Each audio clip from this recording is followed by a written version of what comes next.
Bless. Hey, Cam, what you doing? What you doing being nosy? What you doing up? You supposed to be in bed. Blessings, everyone. Blessings. This just a little small little pop-up that I'm about to do. I'm just feeling it in my spirit to say something about it.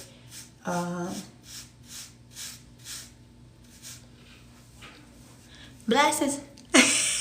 Hey, Cupcake. How you doing, baby? How you doing, Mama? Y'all getting ready for Thanksgiving? Dr. D and her ministry, we're going to be feeding the homeless for Thanksgiving. So we don't celebrate holidays, but I would love to be able to. Usually what we do is I go to a certain area that God leads me to, and we pass out food. And I usually feed them for 30 days wherever I go. But because God is shifting me, He's getting ready to transition me to another city or another state. I won't be able to feed them for 30 days, but I said I did not want to throw my food out. So what I'm going to do is we're going to cook everything up in the house and we're going to pass it out for the next few days. So that hopefully they can get a good hot meal around Thanksgiving. Because, we used to, when you about to move, you be trying to throw everything out. You be like, throw it in the garbage, throw it in the garbage. And I said, well, instead of throwing it in the garbage, we can just cook everything and pass it out to the homeless. So that's what we're going to do for Thanksgiving. I'm excited about that. I'm always excited about doing ministry. We're usually after ministering to them, we listen to them, we talk to them. Some of the people that are homeless, like just hearing their journeys, and some of them know God. Some of them pray. Some of them we've laid hands on, we prayed over, and they had swollen feet, couldn't walk, and by the time we come the next day, they up walking around. So when I say having and just being able to build a relationship with the homeless, sometimes that's just it's mind blowing, because you're hearing people's story and what they've been through and what they've came out of and how they ended up homeless. A lot of them are veterans, and some of them are pastors' children. Like, I've met a lot of men and women that were homeless that they fathers were pastors. They grew up in the church and they ministered to the people outside of there. They literally walk around. Come on now. They literally walk around and people follow them, and they build little tents. So when I say, if you all ever have felt a urge to, feed somebody or help somebody that was homeless, man, I'm not talking about somebody that just, they probably got evicted and they were staying with somebody. They didn't have their own stuff. I'm talking about people who literally have to sleep outside, sleep under bridges and things of that nature. I don't know. Instead of just having Thanksgiving dinner as your usual, why don't you just try to give back this season? Why don't you just cook a whole lot of stuff and pass it out to the homeless? I promise it's going to change your heart. It's going to make you appreciate stuff a little different and better. It makes you want to give more to them, because a lot of us, we judge them. We look at they can go find a job. But a lot of people, they know the truth about the system, and they know the truth about what the government has been doing, and a lot of them don't want to have nothing to do with it, so they sacrifice those funds from the government. Some of it is mental illness. Now, we do meet a lot of people that are mentally ill while we're out there feeding some of God's people, because God sends us out there to feed these people. While we're out there feeding these people, you'll get some that is mentally ill. They belong in a mental illness house. Like they need to be in the institute. They'll come up there. They want some food. They want to skip the line. They want to curse you out and call you out your name. So you have your few that do come up to you that'll make you want to snap, crackle, and pop. But this is where the love and the patience has to come in. And it's because they're those demons that's attacking them. They have no control over them. But just talking to the ones that that'll say, will you pray for me, or can I pray for you, or God bless you, or thank you all for thinking about us. It's just heartwarming, because we do stuff for our children, for our family members that are ungrateful, that are unappreciative. They don't appreciate nothing that we do for them half the time. They don't say thank you. And to be able to help people that they're not used to people helping them or caring about them or thinking about them.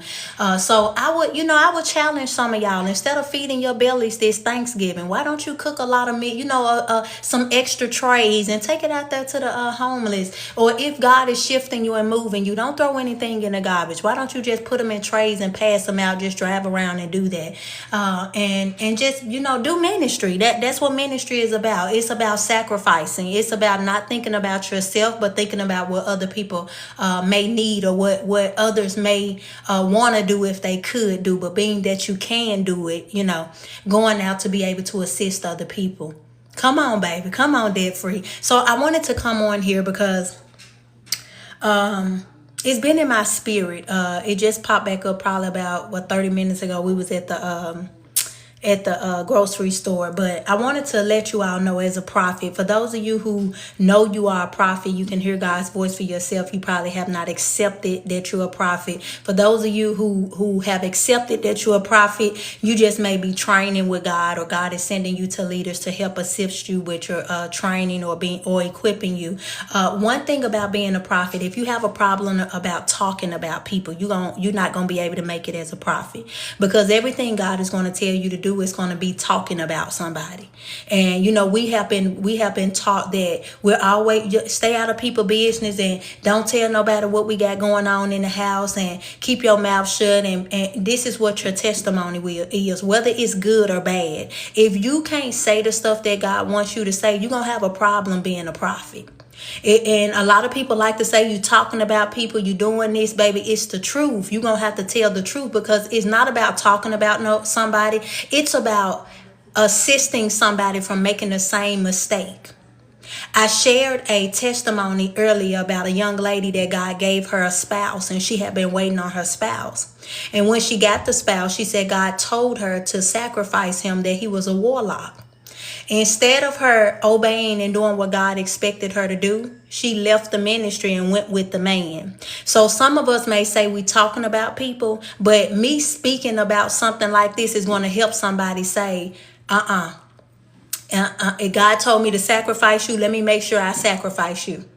And that's telling God that you're ready for it. That's telling God that you're mature enough that he can give it to you. Let me tell you why it's telling you that. It's telling him that because we have been taught that if you want it, get it. But it's something about wanting something so bad, desiring something so bad. Like we can be saying, God, I need a job so bad. And we'll begin to stop praying and fasting and reading the scriptures every day because we want to go to work every day. We too exhausted to get up for prayer. We too exhausted to go fast. We too exhausted to continue to read the Bible. So when we began to say, God, I don't have time to do what you want me to do, the things that bring me closer to you, this is me saying that I gotta have this more. This is me idolizing the job. This is me idolizing the spouse. This is me idolizing the club. Whatever it is that we feel like that we'll sacrifice and stop doing that has something to do with God.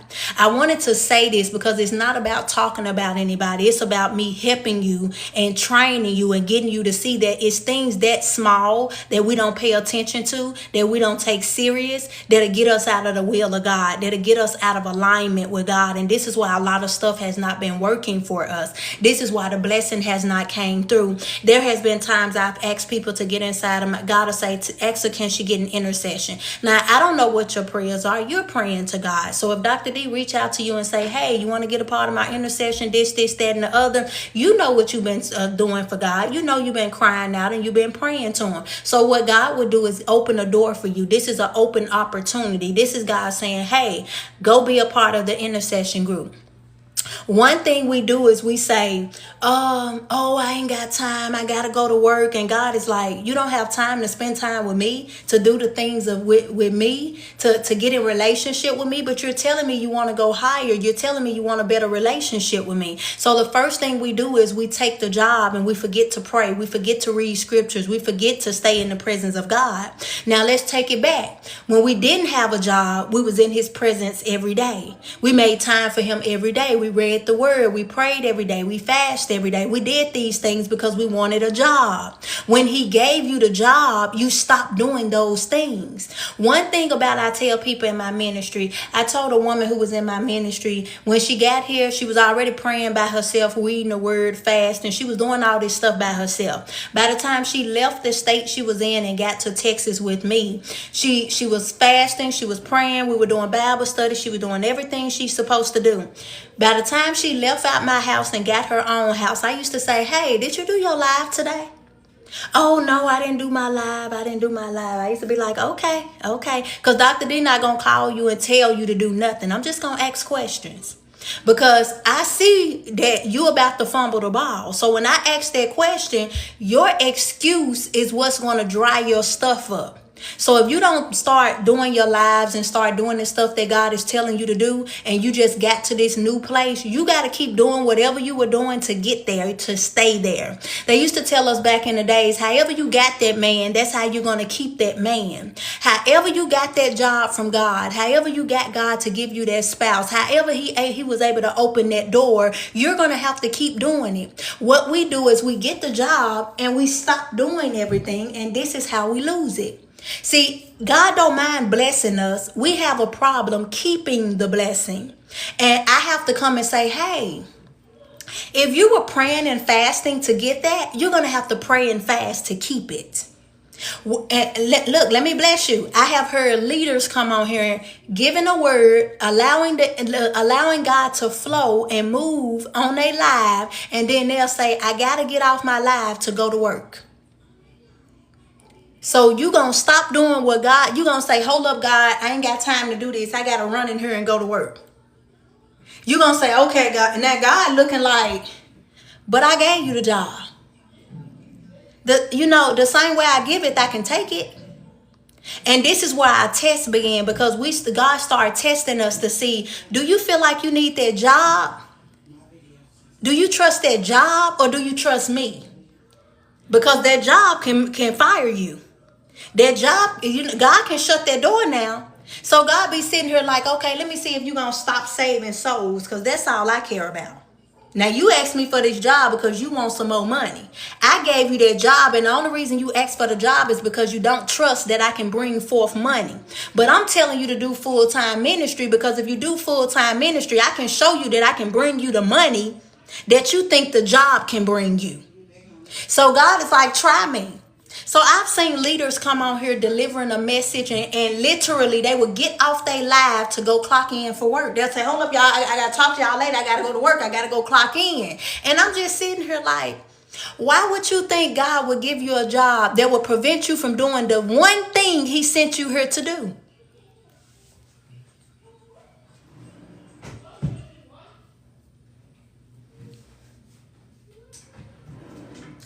And then when I come on here and say, God would have never gave you something that would have made you put him on hold.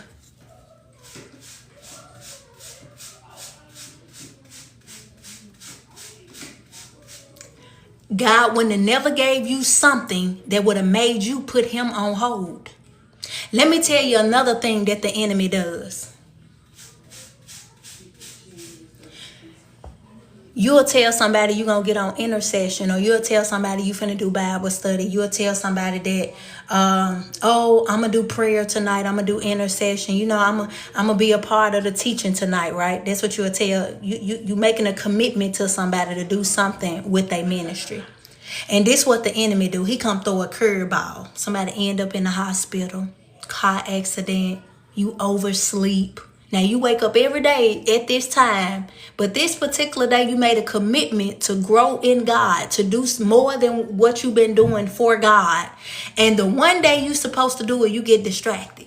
Something happens out the blue. So you never show up for whatever you was committed to. You never wake up to do it.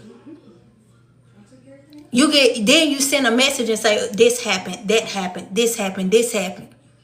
That's what the enemy do. He keeps you distracted. He blocks you from doing what God wants you to do. You're going to have to use discernment and say, blessings, D.L. Howard. You're going to have to use discernment and say, hold up.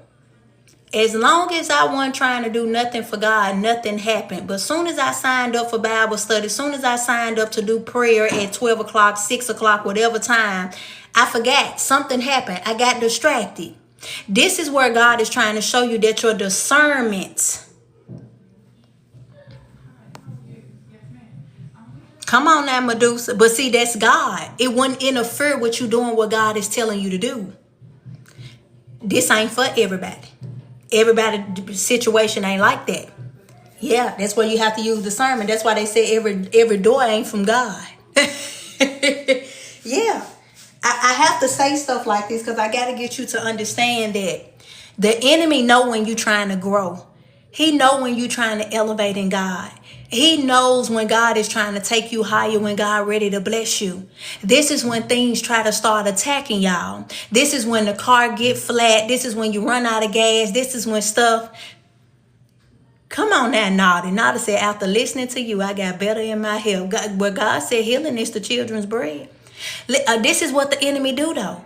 He come in and distract you. I said, now, long as I was doing nothing, nobody wasn't distracting me, calling me, or doing nothing. Soon as I said I'm finna do something for God, everybody and their mama distracted me. The kids come in, something wrong with them. You oversleep, you don't get up. This is what the enemy do.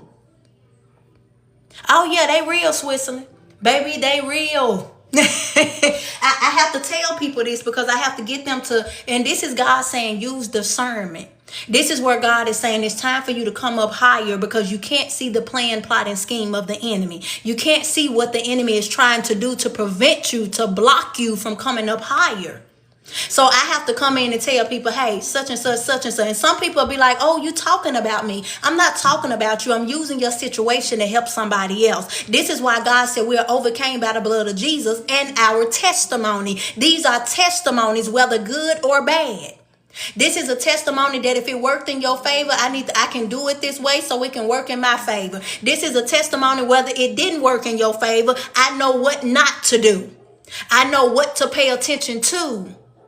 See, we want to be all secretive. We don't want people to know what we've been through and what we've been going through. We want everybody to think that this life is easy, that this journey is going to be easy because you're walking with God. The only thing that's easy about it is when you obey. It don't feel good. So for most people who stay in their feelings and their emotions, who take everything personal, baby, this gonna be hard for you because you're gonna keep trying to figure out why, how, when, what I gotta do it for, why he want me to do it, why he calling me. We're gonna have so many questions.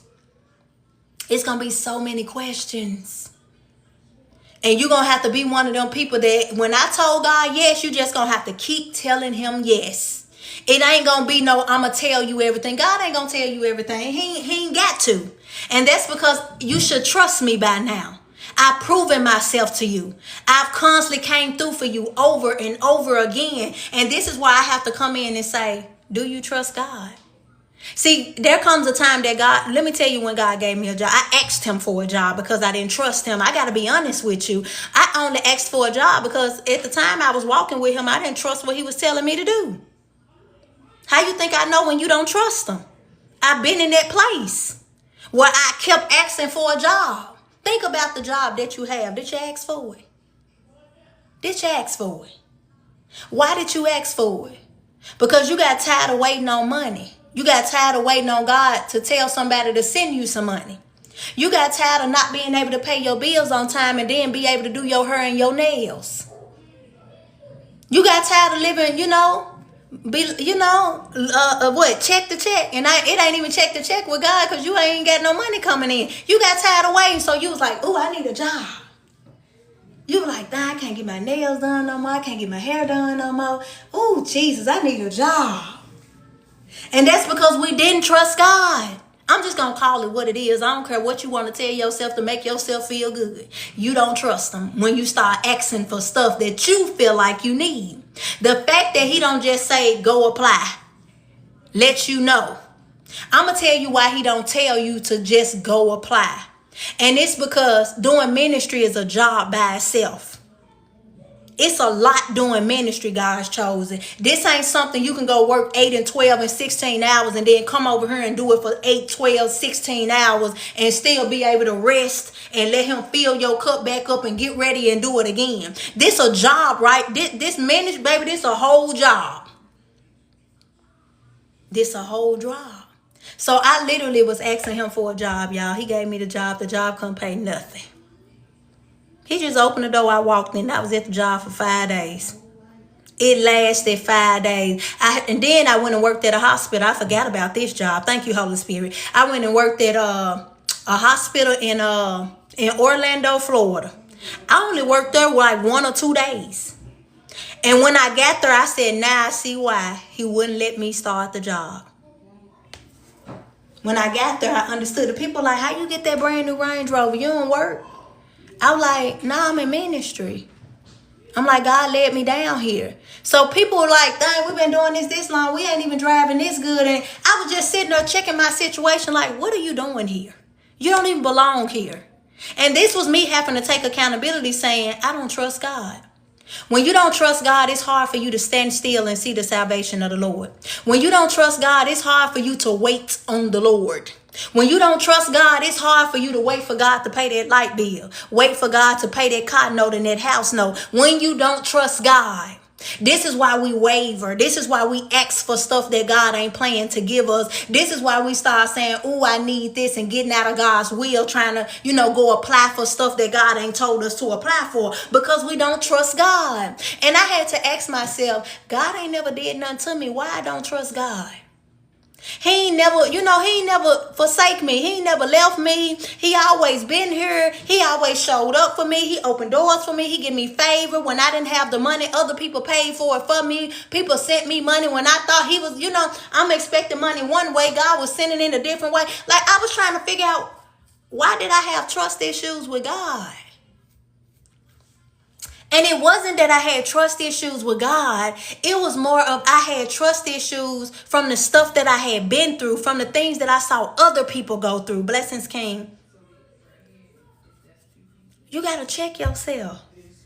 Why don't we trust that God can take care of us, that he can provide for us, that he can feed us? Why we don't trust that God can do this stuff for us? Like, we be putting stuff on that other people have did to us. We put it on God. You know how they say you need to heal. Don't just jump from one relationship to the next relationship. You know how they say that. That's what we do with God. We be blaming God for stuff that he didn't even do. The stuff that our mamas and daddies and ex-boyfriends undid because they lied to us, they cheated, they manipulated, they caused our trust issue. We come over here with God as if he did it. I guess we look at it as, well, you been watching, you let it happen. You ain't do nothing about it. No, I'm just like making you think right now.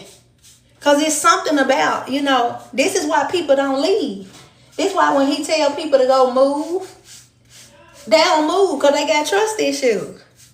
They be scared. They be like, what's going to happen? How I'm going to eat? Where I'm going to live? Who going to take care of me? I don't know nobody down there. We get to asking a million questions. Like, we got trust issues. But we got trust issues with somebody who didn't even cause the trust issues. I'm just being honest. Come on, Naughty. I'm being honest, baby. I'm telling you the truth. I had to start checking myself. So once I started taking accountability and realizing that, why I'm blaming him for stuff that he ain't even did? I started getting a little peace about certain stuff. I started, he had been coming through so much for me. Like, my lights didn't never go out. I couldn't never out. I'm just going to be honest with y'all. It was time that I got evicted. I got evicted on this journey. I don't know how many times. I'm just going to be honest with you. This ain't no easy walk. I got evicted so many times, and let me show you what God told me. This is why when I come on here, I tell you, you can't be focusing on credit. When I tell you, I got evicted so many times, but when I was getting evicted, God always prepared me to leave before the eviction even went to court. Literally. He'll already have another door open. I'll be going into another house, a bigger house, in a better neighborhood. And I kept saying, how he keep giving me a bigger house? I kept trying to figure out, I'm getting evicted and the man giving me a bigger house that costs more money. And all he kept showing me is, I could have gave you the money to pay it. But I kept wanting to show you how I could take care of that. And I had to give you a bigger house that costs more so you could see that I can pay for that too. Because see, we'll get comfortable just him paying the $29.50 because I kept getting houses that were $29.50. And then then he was like, don't you get nothing else that's $29.50. Haven't I shown you that I can afford that? He said, haven't I shown you that I can pay that? He said, don't get nothing else under less than $5,000. See, God just be trying to get you to trust him. Once you learn whatever it is God was teaching you while you was at that job, at that house, in that relationship, baby, it's over with. It's gone. It ain't no staying. No, I only sent you there to show you that I can afford that I can keep giving it to you if I want you to be there. But I don't want you to stay there and get comfortable. Now it's time to go. Look for a bigger house. So I would get a bigger house, y'all. The house would be so big. It wouldn't number me and 3 kids. I would have like 5 or 6 bedrooms. 3-car garages. And I kept trying to figure out. I wasn't even trying to figure out. He just was blowing my mind. I just was like, I just went through an eviction. And you just gave me a bigger house. I was just like, wow, it ain't nothing you can't do. He started building my trust. So when you start going through evictions, this God saying, okay, time to go. He don't care nothing about no eviction. He be trying to show you, man, I spit on that. Let me tell you what happened. I got evicted probably 2 or 3 times in Florida, but I never originally went to court. I never got to that process to do that. So he would always shift me and move me into a bigger house instead of going through that process. Let me tell you what I started realizing, because I'm a sower. I sow seed. I keep seed in the ground. He gives seed to the sower. So because I sold, I kept sowing my way out of bad situations, and he kept putting me in a bigger situation, in a better situation, right? Every time I got evicted, you know, that's supposed to be on your credit. Why I moved in, what house they were? That last house I moved in Austin. The man said, oh, you don't have any evictions, you can get the house. So you just wiped out my evictions like that, God? Some of y'all over here worried about credit because you don't trust God. You don't trust God that if you move into that house that He's telling you to move in, that He could wipe it out. That's because you got trust issues. And you don't believe God can do any and everything. You don't believe that He's a spirit and He can go inside the system and erase some stuff. Listen, I ain't finished with you. Let me tell you what else he was doing. Not only that, I had like $400,000 worth of credit card. I mean, like debt, right, on my credit report, like 400 and some thousand. I'm a sower. I remember that year I sold probably about $100 and some thousand. Didn't know I sold $100 and some thousand until the end of the year when you get the little receipt that tell you how much you sold into somebody's ministry. So technically, I probably sold about $200,000 outside of that ministry. So that one ministry, I sold about $100 and some thousand. And literally, I know I had $400 and some thousand worth of debt, y'all. And God was still letting me pull off showroom 4 with a car. And I had like 5 repossessed cars on there. 5. And they were still giving me brand new cars off the showroom floor. I wasn't even showing bank statements. I wasn't showing check stubs. I wasn't showing anything. God was just telling me to go. And because He told me to go, I went and I was pulling off the lot. I started saying, dang, I got 5 repossessed cars. I remember just having one and couldn't even get approved for a car. I remember having, you can't even, man. I remember having to show check stub, bank statement, everything to have to pull off the lot. I started doing it when God tell me to do it, baby. I started saying, dang, He could do whatever He want to do, kind of. He started proving Himself to me. They started building up my trust. So listen, my $400,000 worth of debt.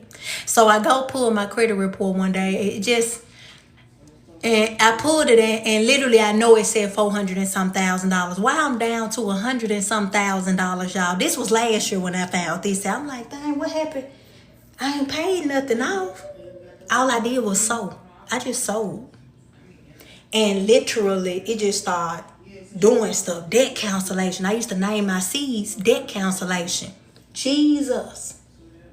So I went and filed bankruptcy in July. I filed bankruptcy trying to get a car back for my son that I had. The people told me I could get the car back. Let me tell you how God do stuff. Some of y'all be scared to try stuff.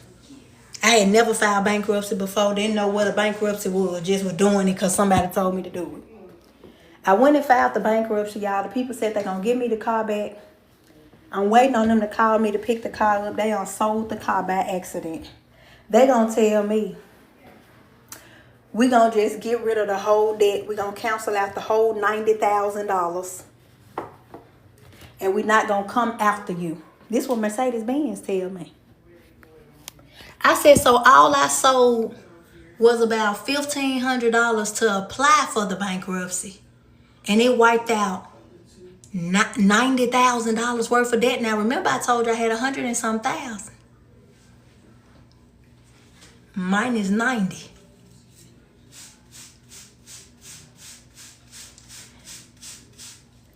You're going to have to trust God and how he want to blow your mind. Y'all be over here talking about credit trying to pay off the bill. God be like, come try me.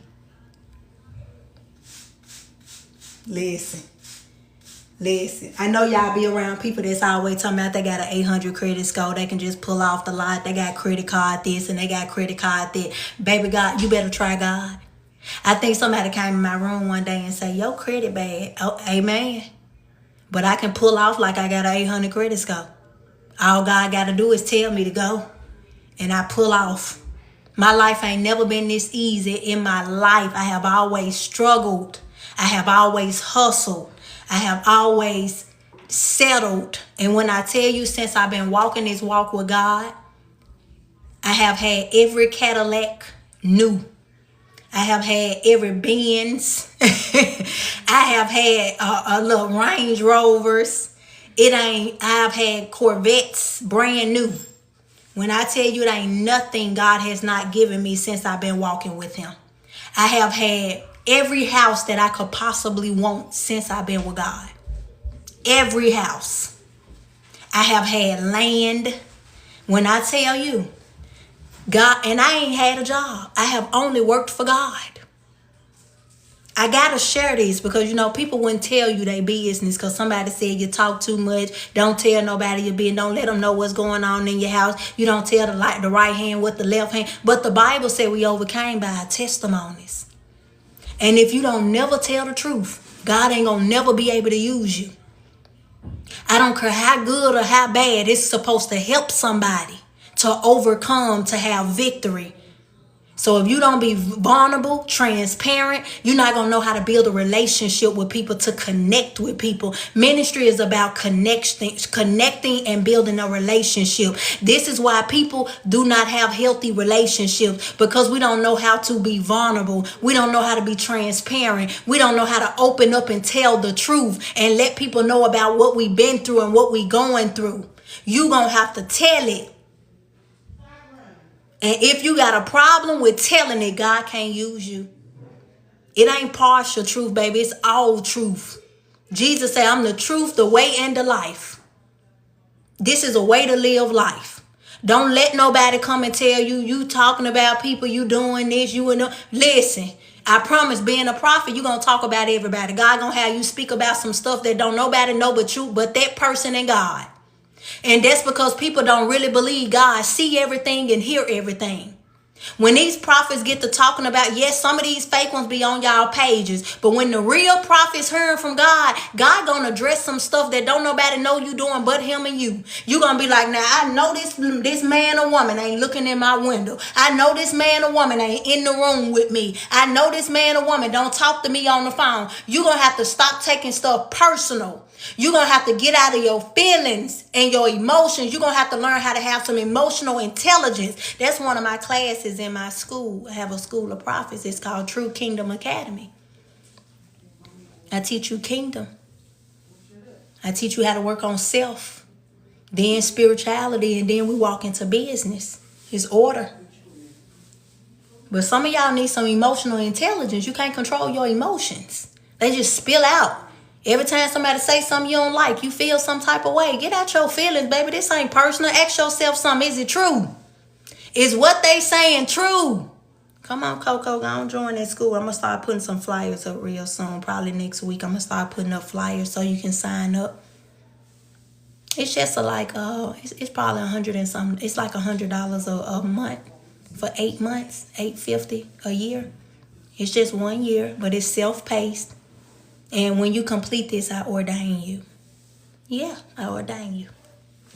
That's what God told me to do. So I just wanted to come in here and share this with you all. I'm not going to hold you all. This was just a little pop-up. God told me to come in and just throw this out here at you. Blessings, Miss 1979. Blessings to you all who've been giving gifts or tapping. Thank you for the love. Thank you for coming in and hearing what I got to say. May it help you. Come on, Switzerland. You better, girl. I'm going to start putting up flyers next week. I'm going to get everything set up. But the school is already active. I already got students there.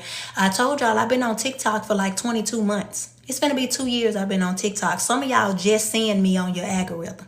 But I've been on TikTok. I just been in under another profile. This is my new profile. The Holy Spirit just told me to create another one. And it's because God wants the leaders to know it's okay to start over on a new account. It's okay to start over. Some of us looking at, no, I got so many followers over here. I don't want to start over. God just made me start all the way over. I got a whole lot of followers on my other profile. God was saying, that one is dead. It's time to start a new one. I did. I shared all the testimony. What testimony, mama? Which testimony you want? Because I got a whole lot of them. Plenty of them. The 21-day fast been started. What are you talking about? We're doing another fast now. So we just did the 21-day fast for deliverance. And ain't that kind of funny how God do, how he order things? We did the 21-day fast and now God has me shifting everybody's mindset so that he can prepare them for wealth. So we've been doing scriptures and confessions every day about what's in the Bible, what God speaks about prosperity. So God has been changing the mindset to bring money into our hands. So a lot of us, God has been wanting to bless us with finances, but because our mindset is not attached to what we speak into God. You could speak scriptures and affirmations and declarations all day. If you don't have a mindset of a millionaire, you're not going to get it. You're out of alignment. So one thing that I have to teach you is how to make your words line up with what you're thinking. Once you start thinking a certain way, God can release it to you. So right now I'm shifting everybody's mindset. We're doing a 30-day challenge on just shifting our mindset to become a millionaire for God, releasing the wealth transfer. This is something God just gave me 2 days ago. So tomorrow is the 3rd day. And we put Bible with it. We're reading the scriptures. We're breaking it down. And it's showing a lot of people that, wow, God been talking about prosperity a whole lot in the Bible. And the preachers have not told us this. Nobody has not shown us this. So I'm just opening the book and I'm bringing forth what the enemy does not want you to know, because they want you to stay oppressed. And Dr. D just one of those people that she like, baby, it's enough for all of us. God is big enough to bless everybody to be a millionaire. You're going to have to try God. You're going to have to try God. So the 21-day fast, if you go on my YouTube channel, Adjust the Crown Ministries, if you go on that YouTube channel, I have all the videos for the 21-day fast. All of them are on there. I named them. Yeah, I named them each spirit that we called out. Whether it was rebellion, people pleasing, whether it was oppression, whether it was abandonment, deceit, because you know they like to deceive us. I called out a spirit every day. So we already did the 21-day fast. Where you been, mama? Yes, you are. Now we just have to shift the mindset. And it's just using the scriptures that you all know, that you didn't even look at it in that way that God was speaking about prosperity. So I'm going to get off of here, y'all. It's late. I just took a bath. I'm going to lay down and rest. I love you all. Have an amazing day. God is good, and I will see you soon. Bye.